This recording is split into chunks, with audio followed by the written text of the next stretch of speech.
Before learning an instrument, I wish I would have known that you do not get consistently better. Learning an instrument can be a roller coaster of emotions at times, and sometimes you can feel like you've really nailed it, and other times you feel like you are never going to get better.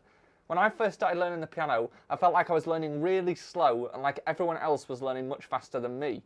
The reason for this is because if you think about it, playing an instrument is actually a really unnatural thing to do. Making music is one of the most innate and natural things humans can do.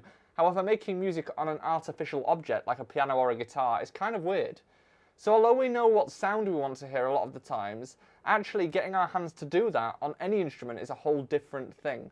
And sometimes we can pick things up quickly, other times it takes time and repetition to make something feel more natural. All this means is, if you feel like you are doing great sometimes, then that's great. If you feel like you are struggling to make progress other times, then that's okay. Progress comes in waves, you just have to keep going and you will be getting better in the long term. Number 2, it's not about learning to read notes, it's about learning to feel notes. Yes, of course, learning to read notes and learning how to do something on an instrument is valuable, but what's the point? Well, I'll tell you, the point is to make music and enjoy doing it. All of the other stuff is just to help you be able to do that. When you're in the process of learning an instrument, students and teachers can forget and focus heavily on how you do something and not on the why you're doing it in the first place. Don't get me wrong, this is okay, and a lot of the time it is necessary and good to focus on how you are going to achieve something objectively. However, sometimes you should take a step back from all of the detail and just remember what you are doing and why you are doing it.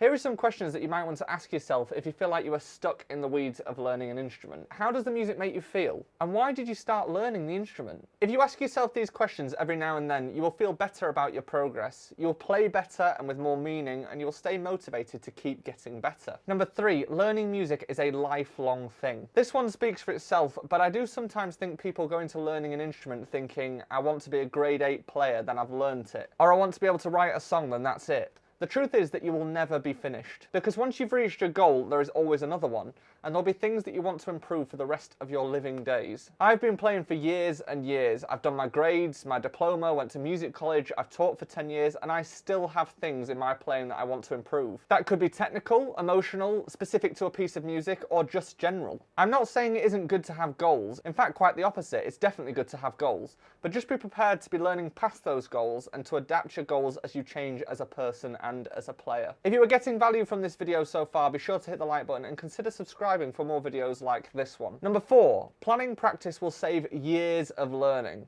At the beginning of my playing career, I wasn't even thinking about what I wanted to get out of learning the piano. I mean, I was a child, so why would I? I didn't know what success on the piano looked like for me, and I wasn't reading that much into it. But with age comes wisdom, and when I got further into my playing career, I realised how much more efficient I could be just by eliminating the hours spent pretending to practice and procrastinating, and instead focusing on actually fixing problems and making myself actively learn things on the piano. At the time that I came to the realisation that I was wasting time, I even made and published a practice book for myself.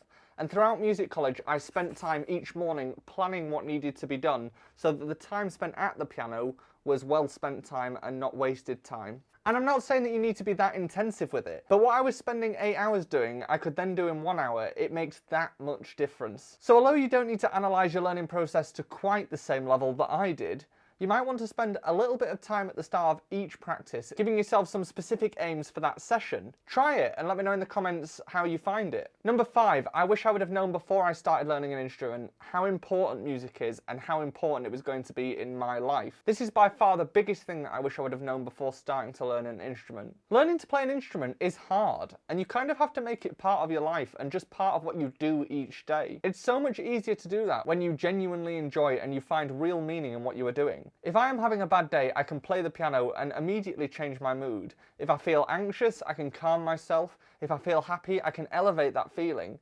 I can also say something with music that I would never be able to say with words. It challenges me mentally and emotionally. It makes me have to express myself and use life experience to find feeling for the piece of music that I'm trying to bring to life. Be that my own piece of music or someone else's piece of music. Learning to play an instrument is difficult and has its ups and downs, but I wish I would have known in those hard times how important music was going to be. That might have just motivated me even more. Another thing I wish I would have learned is how to keep progressing when I felt stuck on the piano, and that's exactly what this video is about.